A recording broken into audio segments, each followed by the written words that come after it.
Eu gostaria de contar um relato que minha avó contava pra gente quando íamos visitá-la. O relato é mais ou menos assim. Havia uma velha mulher, com seus 80 anos de idade mais ou menos. Ela era bem conhecida na região por ser uma curandeira. O nome dela era Dona Clemência. Ela curava, benzia e tinha uma reza para cada caso, inclusive para maus comportamentos e também para vícios.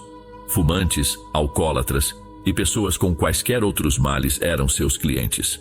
Até crianças malcriadas muitas vezes eram levadas até ela por suas mães, para que, com suas rezas, melhorassem o comportamento, já que com a cinta não adiantava nada. Ninguém sabia qual era o seu método. Ela não permitia que as pessoas vissem o seu trabalho, apenas aquele que seria benzido, pois este entrava com ela em seu escritório, em um cômodo da casa, e depois saía são e salvo, mas não se lembrava de nada do que havia acontecido dentro do recinto. Saía apenas com a certeza de ter deixado todo o mal naquele lugar. Ela nunca cobrava nada pelo tratamento. Dizia que não precisava de dinheiro e que esse trabalho lhe dava o suficiente para comer. Até que um certo dia, um homem veio à sua casa com seu filho de cerca de 9 anos de idade. O pai explicou a Dona Clemência que precisava da sua ajuda. Seu filho estava agindo diferente ultimamente. Estava malcriado, respondão, falando palavrões, além de estar bem briguento e não prestando atenção em nada. Além disso, estava muito mentiroso, até afanando as coisas alheias. "Você poderia me ajudar com isso?" perguntou o pai esperançoso. Dona Clemência não disse uma palavra naquele momento. Apenas olhou para a criança com seu olhar penetrante, analisando-a como um mecânico se prepara para reparar um carro. "Criança, venha comigo agora", disse Dona Clemência, tomando o menino pelo braço e o arrastando para um cômodo da casa. Ele lutou e brigou, pedindo ajuda ao pai para que não fosse levado para o quarto onde estaria só com a velha. Mas seu pai pouco podia fazer. Foi então que Dona Clemência, arrastando o menino, disse a ele: "Não importa o que ouvir. Não entre, entendeu? Não se atreva a interromper." Depois dessas palavras, a porta foi fechada firmemente. O pai, nervoso e com um pouco de medo do que acabara de ouvir, aguardava ansioso. Passados alguns minutos de silêncio absoluto, o pai sentou-se em uma poltrona, olhando para o chão, pensativo. Por mais que tentasse, não conseguia imaginar o que a velha poderia estar fazendo com seu filho ali dentro. De repente, alguns gritos atormentadores saíram da sala. Era o seu filho que os produzia. Parecia que algo lhe estava sendo arrancado das entranhas. Eram gritos horríveis. A primeira reação do pai foi correr para a porta, mas ele logo se lembrou do que Dona Clemência lhe disse e parou. Os gritos de dor do seu filho mudaram para algo que soava como várias vozes. Gritos de pessoas diferentes. Vozes que já não soavam como a do seu filho. E logo depois, um silêncio total. Após alguns minutos, Dona Clemência saiu com a criança nos braços, desacordada. O pai saltou para ver como ele estava. "Como está o meu filho? O que você fez com ele?" perguntou ele. Dona Clemência respondeu: "O seu filho? Ah, ele vai ficar bem. Basta deixá-lo descansar por um momento. Não foi fácil curá-lo, mas eu o fiz." O pai não compreendeu bem suas palavras, mas viu Dona Clemência tirar da sala 3 sacos pretos de tamanho médio. Eles estavam fechados, mas pareciam conter algo dentro, algo que estava lutando para sair, como, por exemplo, um gato dentro do saco.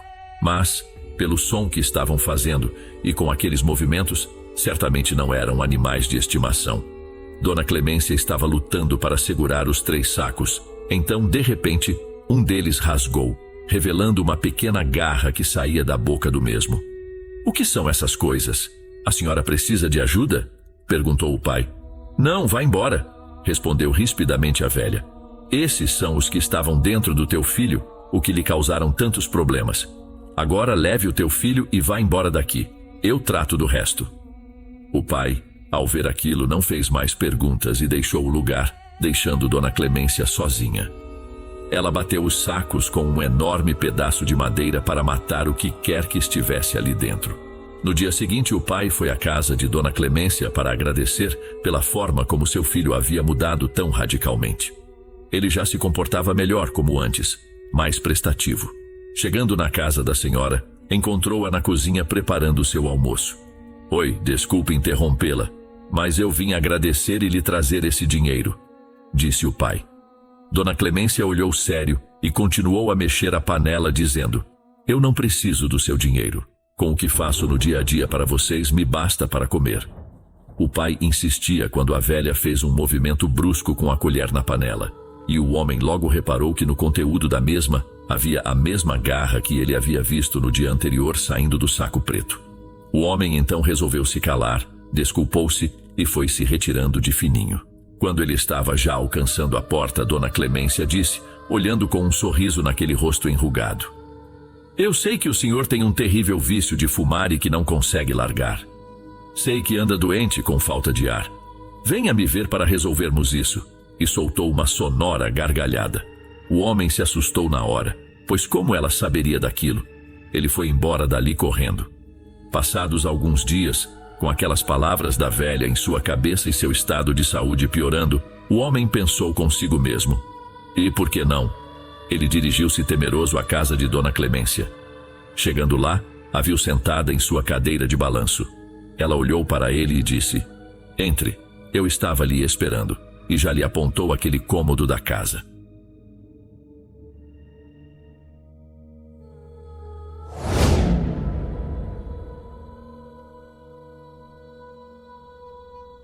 Embora possa parecer uma exposição exagerada ao dizer isso, sou um grafiteiro, ou, como alguns poderiam chamar, um delinquente. Estou bem com qualquer uma dessas denominações. A verdade é que adoro pintar com spray, e sou talentoso nisso.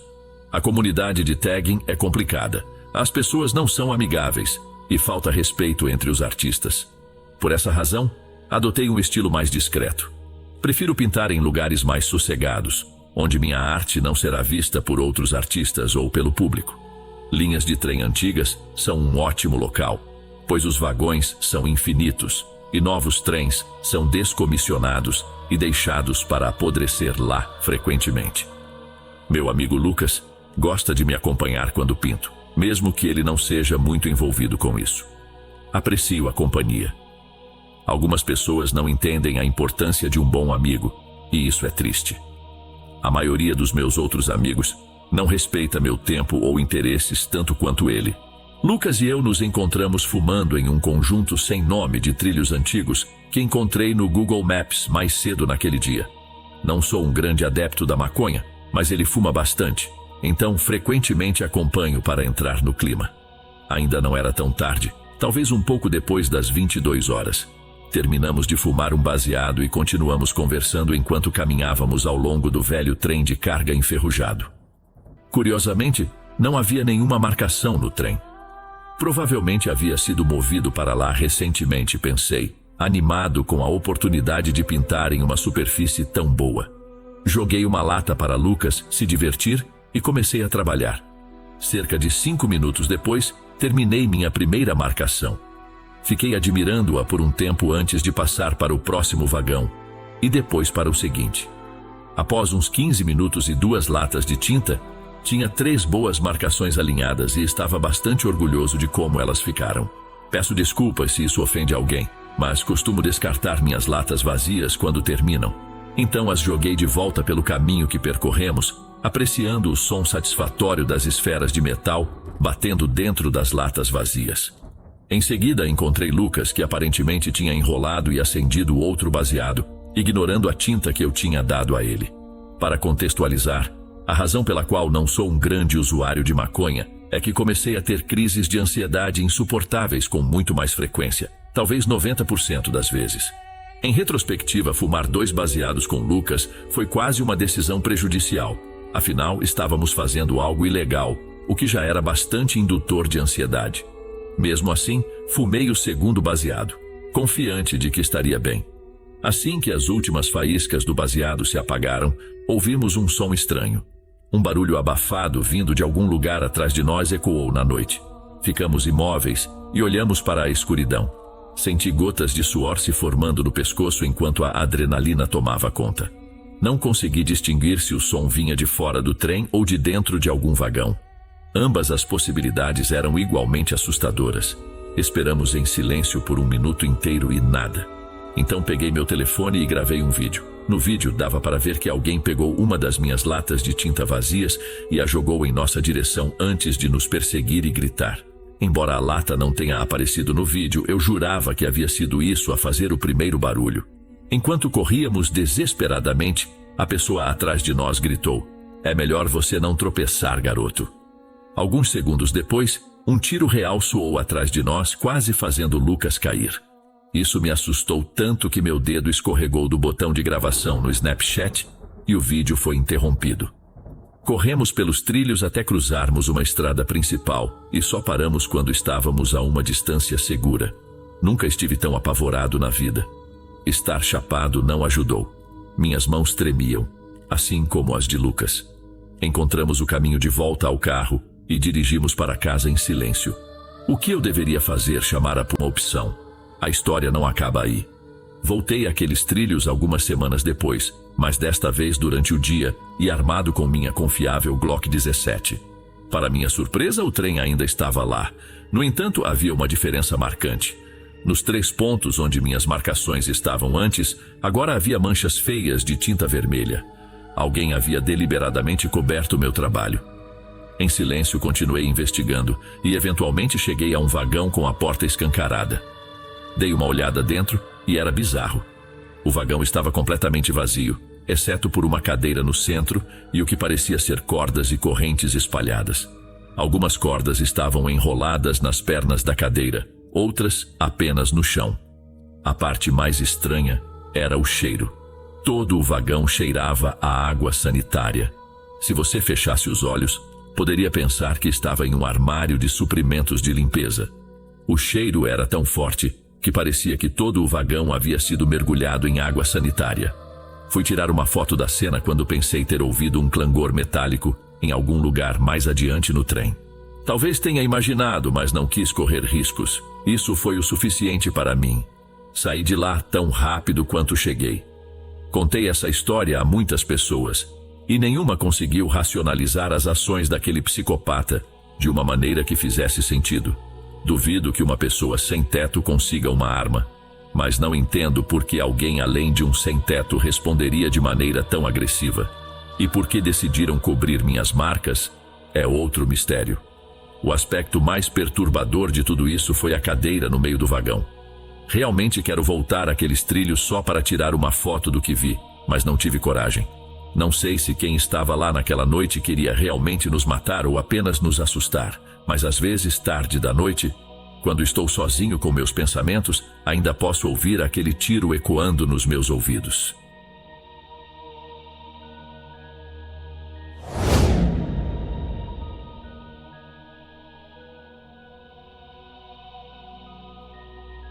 Nunca fui muito fã de atividades ao ar livre, mas no verão, após o meu 2º ano na faculdade, um dos meus colegas de quarto me convenceu a fazer um acampamento de 2 dias com ele.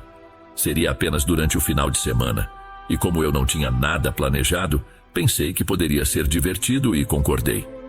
Para preservar a identidade dele, vou chamá-lo de Lucas.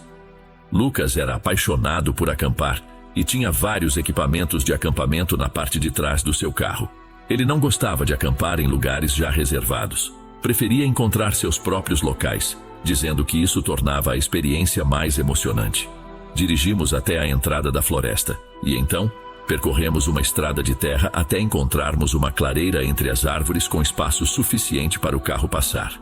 Depois, dirigimos fora da estrada entre as árvores até achar um bom local. Montamos uma fogueira, colocamos algumas cadeiras e armamos a barraca onde passaríamos a noite. Já eram cerca de 7 horas da tarde e o sol estava começando a se pôr. Lucas foi até o carro e pegou um pacote de salsichas para assarmos na fogueira. Eu sei, é uma comida bem tradicional de acampamento, mas era uma refeição fácil. E Lucas queria me proporcionar uma experiência típica de acampamento, já que era a minha primeira vez. Enquanto assávamos as salsichas, ouvimos um grito feminino extremamente alto, vindo de uma distância de uns 300 metros, ecoando pelas árvores. Levantei-me e vi Lucas virar a cabeça na direção dos gritos. Inicialmente não conseguíamos entender nenhuma palavra, mas eventualmente identificamos as palavras socorro, por favor e não. Cada grito mais desesperado que o outro. De repente ouvimos o grito mais alto e aterrorizante de todos, que foi abruptamente interrompido. Lucas olhou para mim com um rosto de puro terror. Até onde sabíamos, a estrutura humana mais próxima era a estrada. E até mesmo a estrada estava bem longe. Em teoria, não deveria haver ninguém por perto. Não queríamos descobrir o que tinha acontecido. Sabíamos que precisávamos sair dali o mais rápido possível. Começamos a jogar freneticamente todas as coisas dentro do carro, sem desmontar a barraca. Enfiamos tudo no carro e fechamos a porta. Tentei ligar para a polícia enquanto dirigíamos de volta para a estrada. Quase não havia sinal ali, mas de alguma forma consegui contato com as autoridades. Fiz o meu melhor para explicar o que tínhamos ouvido, e a polícia disse que enviaria uma viatura o mais rápido possível.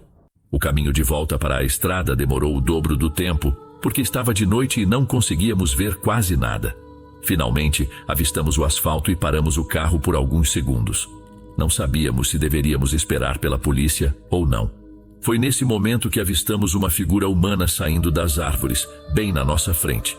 Ela vestia calça jeans e um casaco de moletom preto, com o capuz cobrindo o rosto.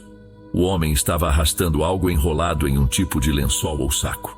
A cabeça dele estava baixa, olhando para o chão, enquanto arrastava aquela coisa. Ele olhou diretamente na nossa direção e foi nesse momento que as luzes vermelhas e azuis da polícia se revelaram na estrada. O homem virou a cabeça e começou a correr de volta para a floresta, largando o saco que estava arrastando. A polícia viu a cena e começou a perseguir o homem. De acordo com a polícia, o saco que ele estava arrastando continha os restos mortais de uma mulher de 34 anos. Nós não sabemos se ele foi capturado.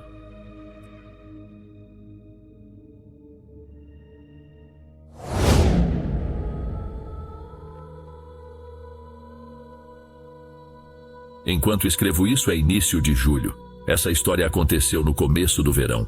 Costumo passar o verão na cidade da minha faculdade ou viajar para a Europa como uma forma de evitar voltar para casa. Mas isso não foi possível desta vez. Acabei voltando para casa no início do verão, relutantemente. Só precisava aguentar uma semana e depois pegaria um avião para a Alemanha. Não estava muito interessado em ver meus antigos amigos, mas também não queria ficar em casa, então acordava cedo e passava os dias caminhando, assistindo filmes ou apenas dirigindo sem rumo. Era meu último dia em casa. Já estava entediado com o que vinha fazendo e queria algo um pouco mais emocionante. Meus amigos e eu costumávamos pular trens, uma das muitas atividades indisciplinadas que abandonei. Decidi que se dane e dirigi até um conjunto isolado de trilhos que conhecia. Trens de carga sempre passavam por lá, então sabia que haveria muitas opções. Os trilhos eram cercados por árvores e várias plantas, parte da razão pela qual eu os escolhi. A última coisa que precisava era ser pego fazendo algo ilegal depois de estar limpo por tantos anos. Estacionei o carro e fui até os trilhos. Deixe-me descrever o cenário para que seja fácil de entender. Esse conjunto específico de trilhos atravessava uma área arborizada por um tempo antes de entrar em um túnel. Do outro lado do túnel, havia uma pequena clareira seguida por uma ponte enorme sobre a água. Meus amigos e eu costumávamos atravessar essa ponte de trem. Mas como estava sozinho, não teria como voltar ao meu carro, a menos que quisesse caminhar 16 quilômetros. Então, decidi que pularia no trem, atravessaria o túnel, desceria e caminharia de volta ao carro. Caminhei ao longo dos trilhos e esperei um trem passar.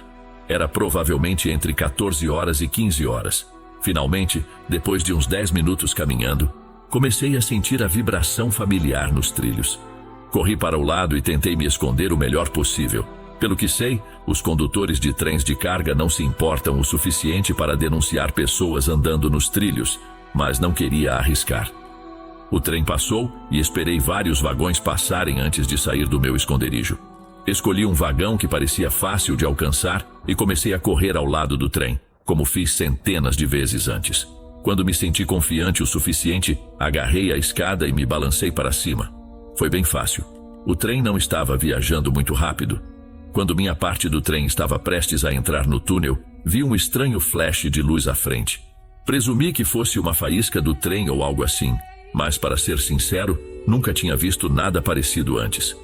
Esperava que não fosse um fio solto ou algo perigoso no túnel, mas já era tarde para descer.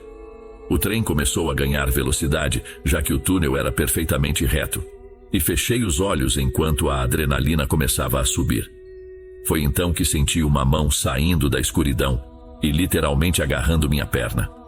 Perdi o equilíbrio e quase escorreguei, mas minhas mãos estavam firmemente agarradas ao trem. Passou antes que pudesse fazer contato com qualquer coisa. Antes que pudesse compreender o que acabara de acontecer, senti outra mão bater na minha perna. Gritei novamente antes de subir a escada, esperando ficar fora de alcance. Meu coração estava disparado. O que diabos acabou de acontecer? O trem saiu do túnel e desci sem pensar. Esperei o trem passar completamente e observei-o atravessar a ponte. Lembro-me de andar de um lado para o outro na pequena clareira pensando no que acabara de acontecer. Será que havia realmente pessoas no túnel e o que poderiam estar fazendo lá? Por que diabos tentariam me arrastar? Todos esses pensamentos e mais estavam correndo pela minha mente quando uma realização chocante me atingiu. A única maneira de voltar ao meu carro era através do túnel. Não havia chance de eu caminhar de volta por aquele túnel com aquelas pessoas lá, especialmente porque poderiam ver minha silhueta enquanto eu caminhava na escuridão. Sentei no chão por um tempo que pareceu uma eternidade. Não havia outra opção. Não podia atravessar a ponte sem arriscar minha vida. Um trem poderia aparecer a qualquer momento e a ponte era muito longa. Considerei ligar para alguém vir me resgatar, mas não tinha certeza se poderiam fazer algo. A polícia não era uma opção. Eu estava infringindo a lei só de estar ali. Não tive escolha. Peguei uma pedra e comecei a atravessar o túnel. Sabia que havia 2 pessoas lá, mas poderiam haver mais. Não fazia ideia. Cheguei até o ponto onde senti o segundo par de mãos quando ouvi algo. Um clique suave vindo de algum lugar no túnel. Soava como uma pessoa estalando a língua, mas poderia ter sido feito por uma máquina. Era difícil dizer. Congelei e pensei comigo mesmo que continuar a caminhar por aquele túnel era uma sentença de morte. Senti uma onda de confiança e saquei meu telefone. É melhor vocês ficarem para trás ou vou atirar. Ameacei, minhas palavras ecoando nas paredes do túnel. Houve um momento de silêncio. O clique parou tão rápido quanto começou. Obviamente estava blefando sobre ter uma arma, mas achei que era melhor blefar do que apenas caminhar em silêncio. Então, abri um vídeo no YouTube com efeitos sonoros de tiro, aumentei o volume do telefone e toquei.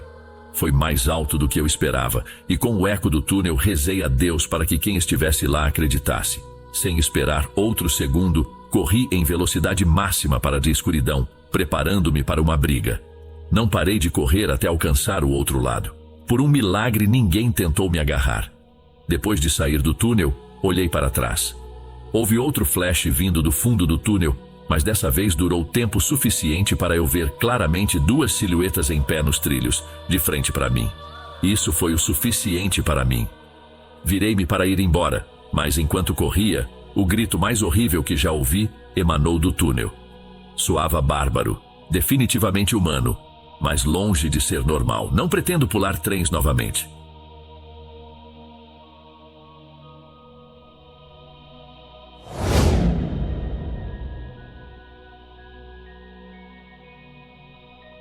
Tenho 24 anos e recentemente meu tio me pediu para cuidar do seu cachorro enquanto ele estaria fora da cidade.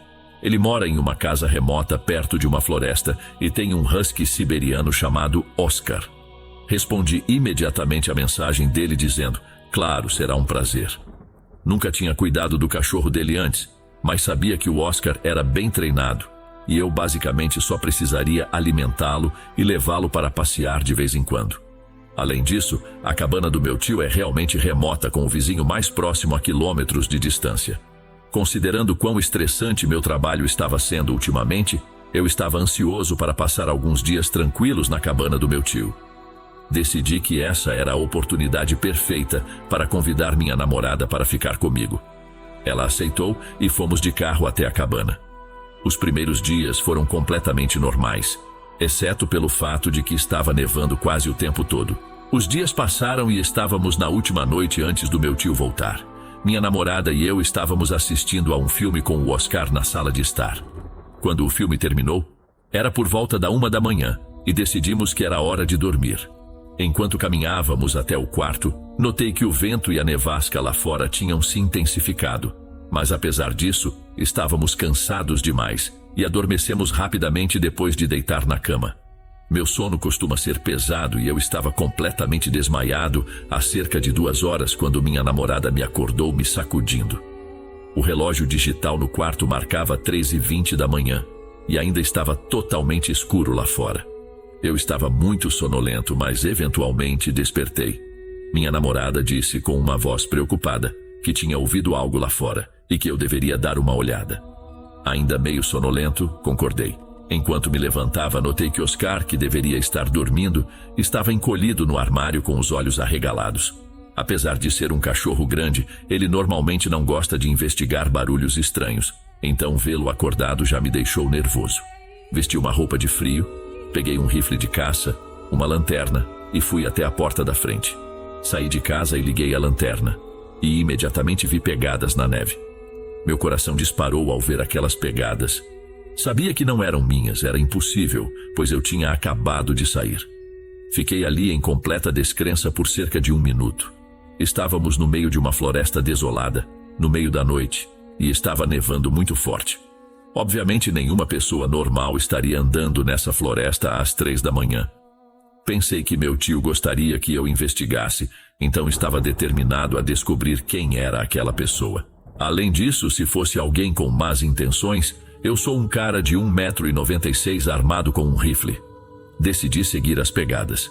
Segui as pegadas e rapidamente percebi que elas vinham diretamente da floresta. As pegadas faziam um círculo ao redor da cabana e voltavam na mesma direção de onde tinham vindo. Caminhei por cerca de 3 minutos, seguindo as pegadas dentro da floresta quando, de repente, para meu completo terror, uma silhueta negra foi revelada pela minha lanterna à distância. Parei, tentando compreender o que estava vendo. Era um homem enorme, parado ali, segurando um saco preto grande no ombro. Ele estava de costas para mim, então não conseguia ver o rosto dele. Ele literalmente não reagiu quando apontei a lanterna para ele. Tentei reunir coragem para gritar, mas simplesmente não consegui.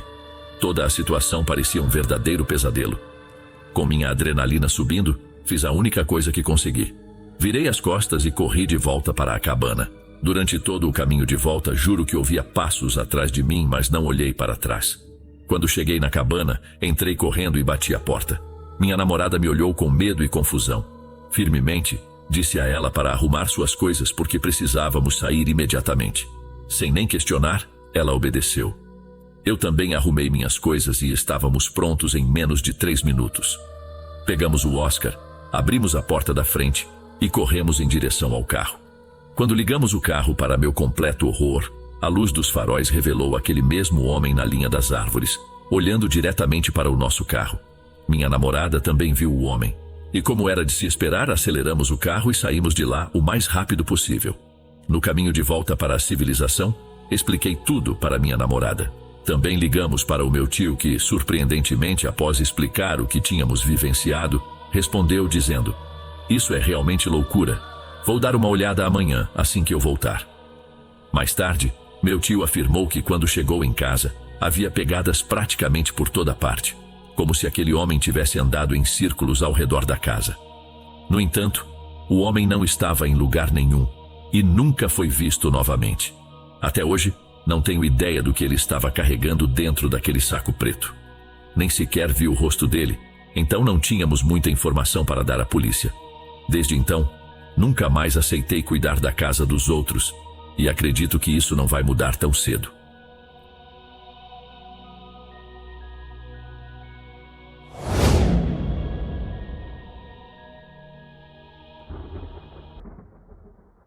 Isso aconteceu quando eu estava sozinho em casa quando criança. Era verão durante as férias e eu estava de boa em casa. Ambos os meus pais estavam no trabalho e eu tinha cerca de 12 anos.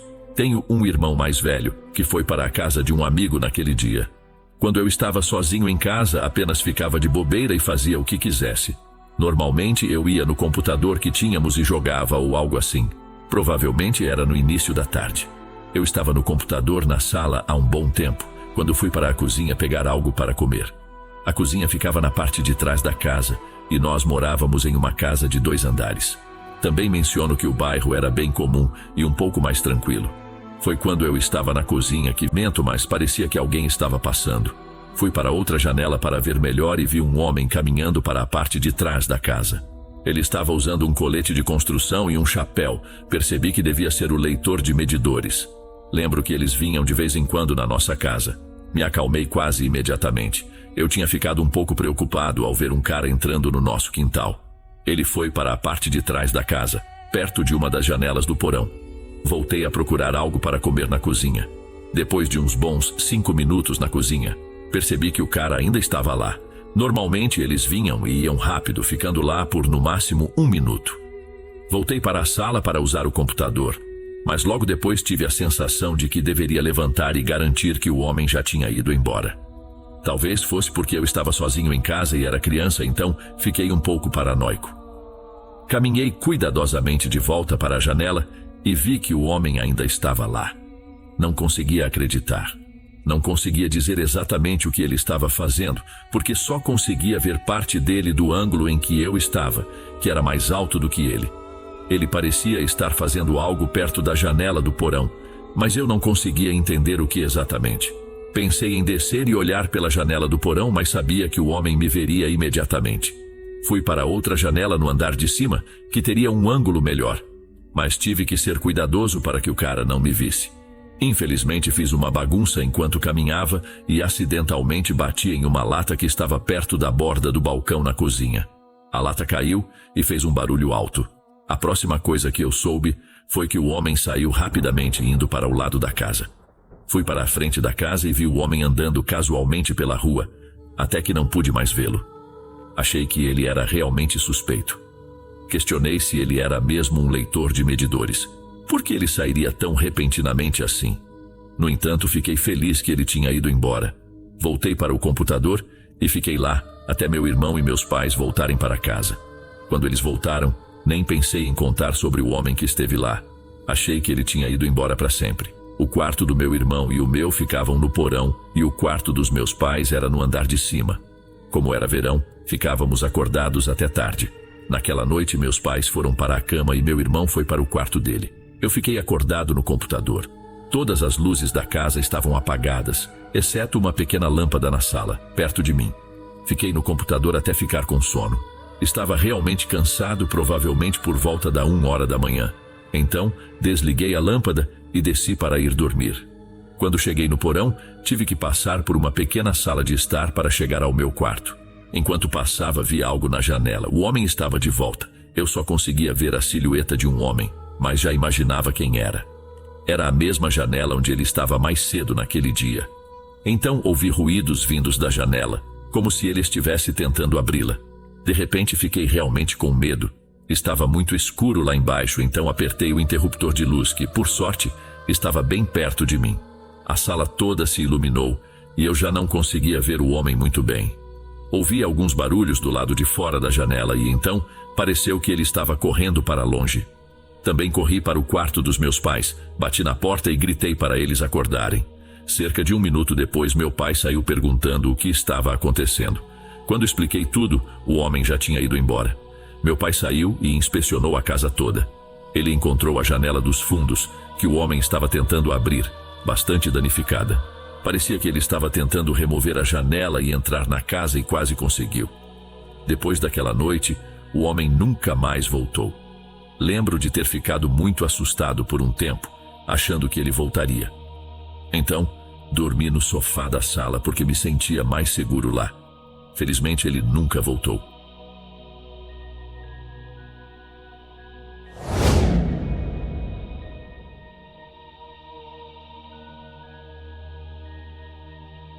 Na minha infância, eu era louco por praias, açudes e piscinas. Onde tivesse piquenique, eu sempre pedia para minha mãe me levar, ou então deixar que um adulto me levasse.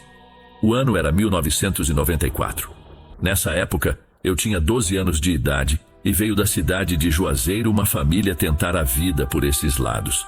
Quando chegaram, logo fizeram amizade com a nossa família. Eles eram muito alegres e gentis, dispostos a trabalhar no que fosse preciso. Eram ao todo o casal, 2 filhos e uma filha, todos muito felizes. Um dia decidiram organizar um passeio em um açude próximo, chamado Olho d'Água. Eu era fascinado por esse tipo de coisa e logo fiquei animado com o passeio. Minha mãe não viu problema em deixar que eu fosse com eles. Eu era filho único, então fui logo. Levamos muita comida, água e alguns brinquedos. Chegando lá, eu de cara saí correndo para a água, mas a mãe do meu colega logo me advertiu. Eu só poderia entrar na água se usasse uma garrafa PET na cintura ou debaixo do braço para evitar afogamentos. Eu não sabia nadar, mas isso não me impedia de me jogar na água. Às margens do açude havia uma pedra bem grande que era usada como trampolim. A gente subia nela e se jogava na água. Era uma brincadeira sadia. Com o passar das horas, chegou a hora do lanche. Eles logo foram para a beira se juntar para lanchar, mas eu fiquei na água ainda. Então, um dos rapazes me chamou para lanchar também, pois não ia sobrar nada para mim. Foi então que saí da água e fui para o meio deles. Mas quando eu tentava sair da água, senti um peso no meu calção como se alguém me segurasse. Nem liguei, achando que era por conta da água saindo dos bolsos. Assim que cheguei, um dos meninos perguntou quem estava comigo lá dentro d'água. Na hora, estranhei aquele comentário, pois eu estava sozinho e todos eles já estavam na beira. Achei que fosse brincadeira dele para tentar me assustar, mas outro colega também falou que havia visto uma pessoa lá junto comigo. Mudamos de assunto, pois era um dia de lazer e eu só queria aproveitar o momento. Jogamos bola um pouco até chegar a hora do almoço. Em um dos chutes, a bola foi para o meio do lago. Um dos meninos foi tentar pegar, mas de repente ele veio correndo, gritando e pedindo por socorro. Todos fomos lá ver o que estava acontecendo. Ele estava muito nervoso e espantado, e falou que alguma coisa tinha aparecido para ele e levado a bola para o fundo do açude. Para falar a verdade, eu não acreditei, pois ele era mestre em fazer esse tipo de brincadeira. Sua mãe logo mandou ele parar com aquelas coisas de tentar assustar os outros, mas, olhando para ele, vi que não estava brincando. Alguma coisa ele tinha visto.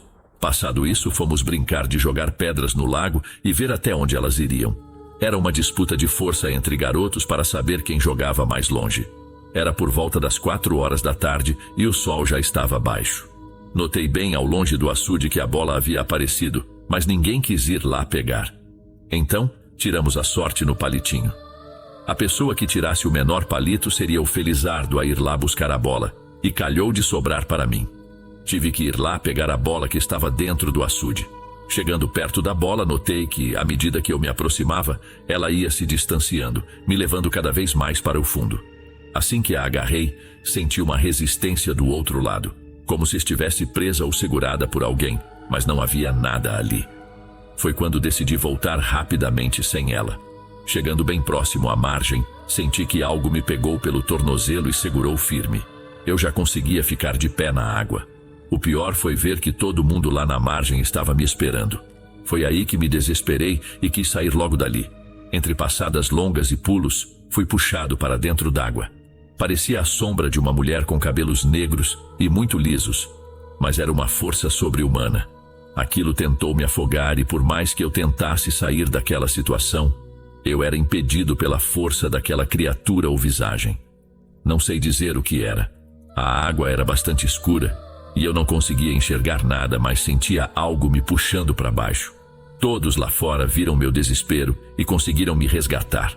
Foi um momento de muito desespero para mim, ser puxado por algo estranho dentro de um açude. Todos ficaram muito espantados com aquilo e até para entender o que tinha acontecido era difícil. Voltamos de imediato para casa.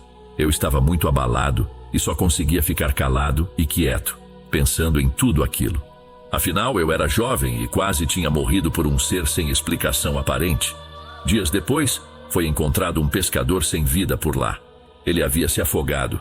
Equipes de reportagem foram ao local e nós também fomos. Todos do bairro foram para saber o que havia acontecido. Segundo relatos de moradores, o pescador era muito conhecido por eles e tinha bastante experiência no ramo de pescaria, e duvidaram muito que ele houvesse se afogado. É um tanto inusitado um homem experiente se afogar a menos que estivesse embriagado.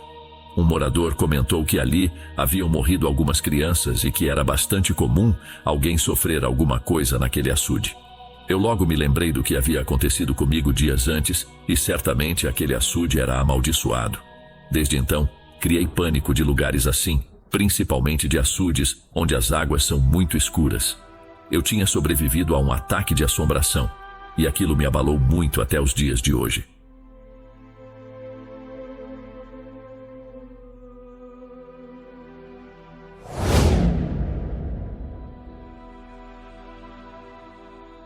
sistema de metrô de Nova York pode ser um lugar assustador. Trabalho para a MTA há 7 anos e nada realmente me surpreende mais. Quando amigos e familiares perguntam se tenho alguma história interessante, há uma que sempre se destaca, uma que não consigo explicar.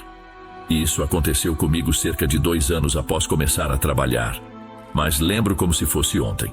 Naquela época, eu já estava bem acostumado com tudo e as coisas tinham se tornado rotina. Estava lotado no Brooklyn e fazendo uma manutenção de rotina na estação High Street. Não havia uma alma na plataforma. Na verdade, era um pouco assustador. Você está acostumado a ver essas estações de metrô lotadas de pessoas. Então vê-las vazias e quase desertas é uma sensação estranha. Não tinha visto ninguém na plataforma por horas e estava completamente silencioso, exceto pelo zumbido das luzes e o som ocasional de um trem passando. Do nada ouvi um clangor vindo de algum lugar nos trilhos. Me assustou tanto que deixei meu esfregão cair.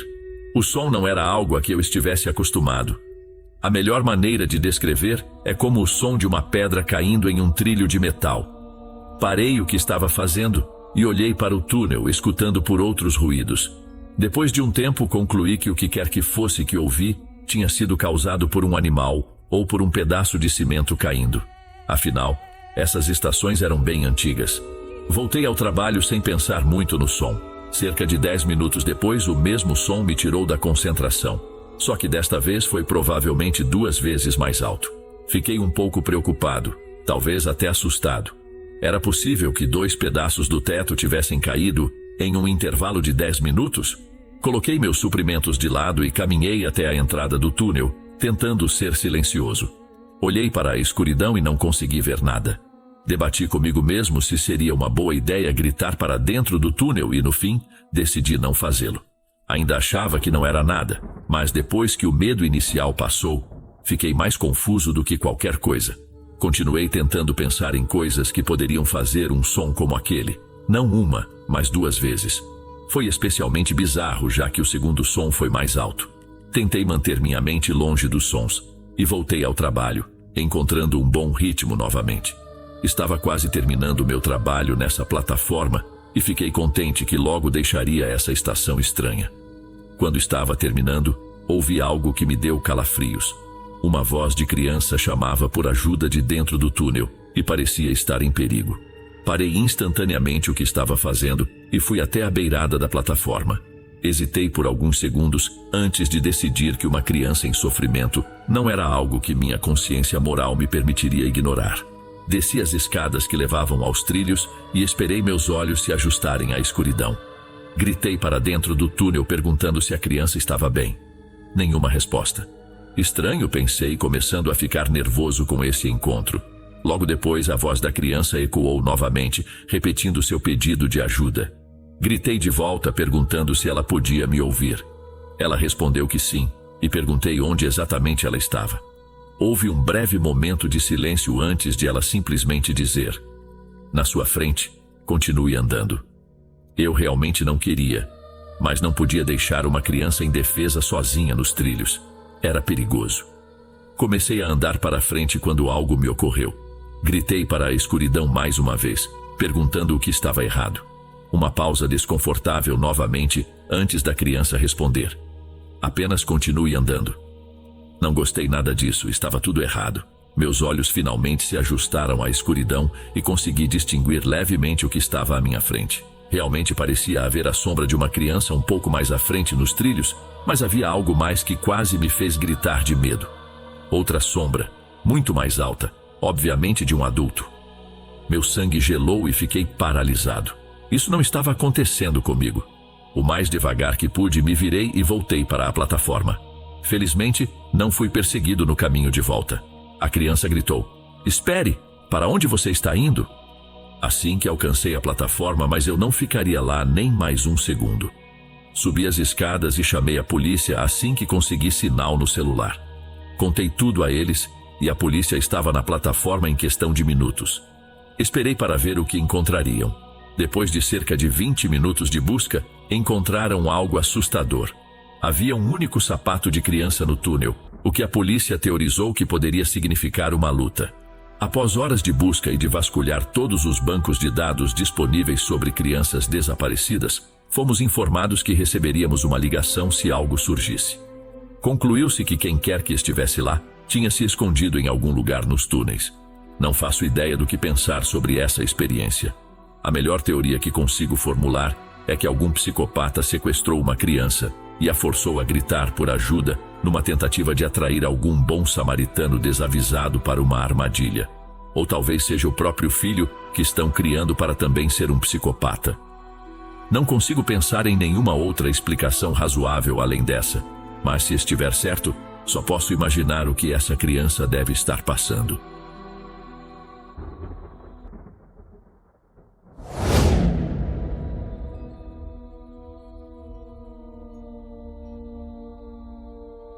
Certa vez, marquei 2 entrevistas de emprego em outra cidade. Decidi fazer a viagem de carro para economizar com passagem de avião. Meu trabalho na época era terrível, e essas oportunidades poderiam significar um recomeço para minha vida. As entrevistas eram para empregos com muitos benefícios e bons salários, além do clima ser muito melhor do que na minha cidade. A viagem seria na quinta-feira, então tirei a sexta-feira de folga, porque ambas as entrevistas seriam nesse dia. Como eu tinha que trabalhar na quinta-feira, peguei a estrada assim que saí do trabalho. Depois do trabalho, passei em casa para pegar minha mala e outros pertences. Despedi-me da minha família e parti. Tinha uma longa viagem de mais de 8 horas pela frente, com chegada prevista para as primeiras horas da manhã, por volta das 2. Nas primeiras horas da viagem, tomei cerca de 3 xícaras de café e fiquei completamente acordado por um tempo. No entanto, à medida que comecei a ficar exausto, o café já não estava ajudando muito. Não tinha dormido bem na noite anterior por causa da ansiedade com as entrevistas. E depois de um longo dia de trabalho, a última coisa que eu queria era dirigir por quase 9 horas. Era tarde da madrugada, e eu ainda tinha mais umas 2 horas de viagem. Havia poucos carros na estrada, até porque ainda era um dia de semana. Comecei a me sentir extremamente sonolento, mas sabia que a maior parte da viagem já tinha passado. De repente, na beira da estrada, vi um homem de terno parado. Ele não estava caminhando e nem se mexendo. Ele estava virado na direção do meu carro, e quando passei por ele, vi seu rosto se virar para acompanhar o meu carro. Eu disse em voz alta: "Que desgraça é essa?" Aquela cena foi verdadeiramente bizarra. Após o susto inicial, considerei a possibilidade de voltar e perguntar se ele precisava de carona, mas continuei em frente. Depois de perder o homem de vista, fiquei inconformado com a estranheza daquela situação.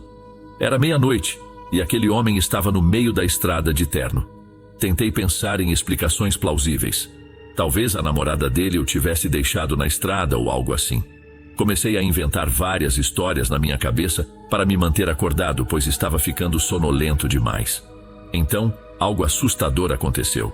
Apenas uns 10 minutos depois de ver aquele homem, vi outro homem na beira da estrada, também de terno. Ele estava estranhamente parado. O que diabos estava acontecendo? Diminuí a velocidade e parei no acostamento para possivelmente perguntar se ele estava bem e oferecer uma carona. Não sei o que estava pensando quando decidi parar, mas, de qualquer forma, quando estava quase parado, olhei pelo retrovisor para observar o homem. E aquilo que vi me deixou completamente confuso. Pisei no acelerador e voltei à estrada. Naquele ponto achava que estava perdendo a cabeça. Eu estava tão cansado que precisei parar para tomar um energético. A essa altura, faltava cerca de 1h30 para minha chegada.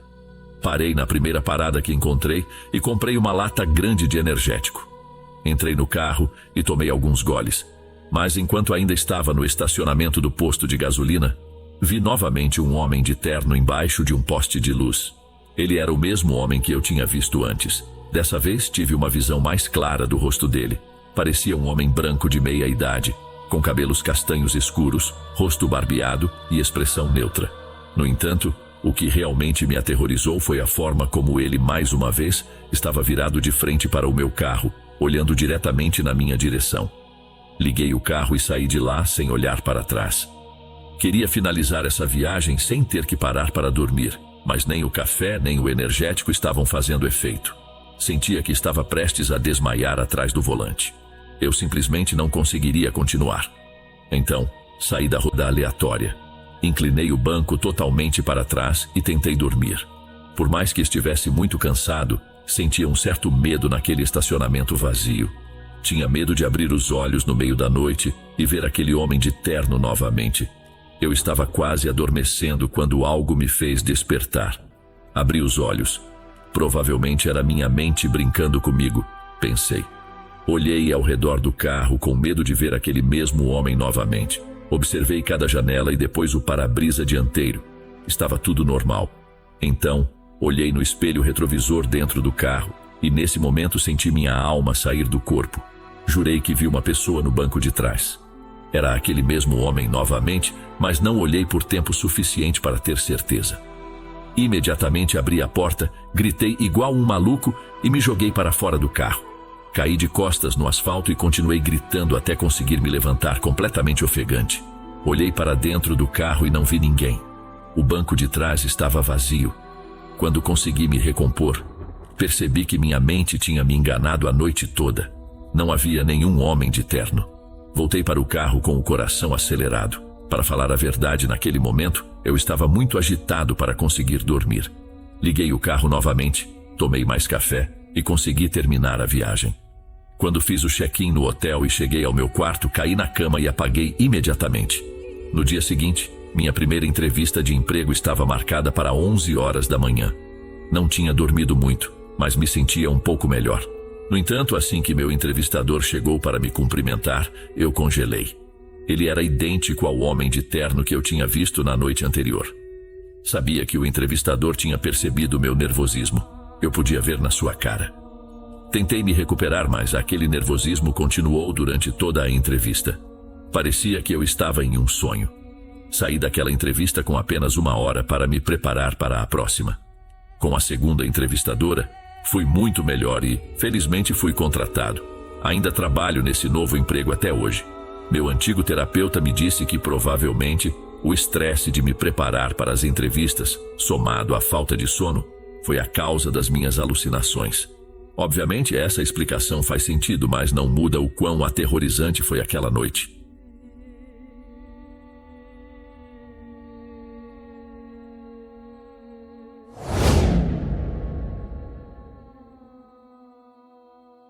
Boa noite a todos, meu nome é Xavier. Sou um ex-policial aposentado desde 2015. Resido em Recife e, ao longo de minha carreira, estive envolvido em várias ocorrências inacreditáveis, mas nenhuma se compara à que compartilharei agora. Essas lembranças ainda me deixam psicologicamente abalado.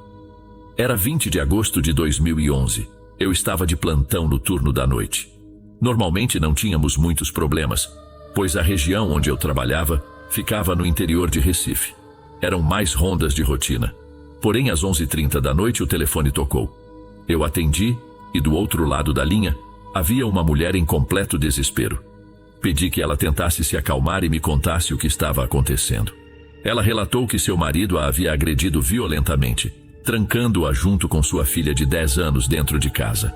Além disso, ela mencionou que havia um animal rondando a casa e forçando a porta, tentando entrar. Pedi o endereço e, assim que ela me informou, partimos imediatamente para o local. Era uma área rural, um pouco afastada da cidade, e levamos cerca de 50 minutos para chegar. Estava eu e um parceiro. A entrada era uma porteira de madeira à beira da estrada. Assim que a atravessamos, descemos uma forte ladeira e logo encontramos um tronco de árvore bloqueando a estrada. Eu ia descer para removê-lo, mas meu amigo logo alertou. Cuidado! Pode ser uma emboscada. Então descemos juntos com as armas em punho e removemos o tronco. Continuamos descendo e quando os faróis da viatura iluminaram a entrada da casa à distância, vimos um vulto negro enorme saindo de dentro e correndo para a mata. Meu parceiro olhou para mim assustado e perguntou: Xavier, você viu a mesma coisa que eu? Eu respondi que sim, mas pela distância não dava para identificar o que era. Nos aproximamos mais da casa e vimos que a porta estava no chão. Meu amigo então me olhou novamente e disse: Infelizmente, acho que chegamos tarde demais. Descemos da viatura, olhamos ao redor e entramos na casa. Imediatamente um forte odor de podridão nos envolveu, quase nos fazendo vomitar. O ambiente estava totalmente destruído e revirado. Chamamos pela mulher, mas não houve resposta. Foi então que ouvimos um gemido vindo de um dos quartos e fomos verificar. Ao entrarmos no quarto, nos deparamos com uma cena digna de um filme de terror. A mulher estava deitada no chão, coberta de sangue, em seus últimos suspiros. A visão mais aterrorizante foi ver sua filha sobre a cama, sem vida e com partes do corpo dilaceradas. A mãe apresentava várias marcas de mordidas profundas. Fizemos uma nova vistoria pela casa e encontramos pegadas cobertas de barro, semelhantes a pés humanos, mas de tamanho descomunal e com grandes unhas. Imediatamente pedimos reforços ao quartel e explicamos toda a situação. Quando as guarnições chegaram, todos ficaram em estado de choque e perguntaram que tipo de criatura poderia causar um estrago tão grande. A perícia chegou ao local e realizou seu trabalho. Perguntamos aos peritos sobre suas conclusões e eles disseram que, pelas marcas de mordidas nos corpos das vítimas, seria melhor deixar a análise para um biólogo especializado. Quando deixamos o local, já eram 6 horas da manhã. Voltamos para o quartel com uma terrível imagem na cabeça de uma noite tenebrosa que jamais será esquecida. O caso foi encaminhado para a Polícia Civil para investigação e, pelo que sei, ainda não havia uma conclusão. Passamos a noite inteira no local e o marido da mulher não apareceu. Na verdade, ele nunca foi encontrado. Deixo aqui uma pergunta. O que seria aquele vulto negro que vimos na entrada? É uma dúvida que vou carregar comigo pelo resto da vida, e a única certeza que tenho é que nunca saberei. Nunca comentei com nenhum dos meus colegas, mas acredito que o mundo sobrenatural exista. Não posso afirmar com certeza, mas suspeito que algo sobrenatural tenha ocorrido naquela noite. Não faz sentido um animal conhecido ter entrado pela porta de uma casa e atacado de forma tão cruel aquela mulher e sua filha, tirando suas vidas. A porta era antiga e pesada. Apenas um animal muito grande e forte poderia tê-la derrubado daquela forma. Além disso, o tronco que bloqueava a estrada era impossível de ser removido por uma única pessoa. Meu amigo e eu fizemos um esforço enorme para tirá-lo de lá. Seja lá o que fosse, agiu com muita inteligência, obstruindo o caminho para ganhar mais tempo e realizar seu propósito. Então, algumas perguntas ficam no ar. O vulto negro que vimos na chegada, o tronco bloqueando a estrada, as pegadas gigantes pela casa, os pelos encontrados nos corpos das vítimas e, por último, o marido da mulher, que nunca apareceu e nunca foi encontrado.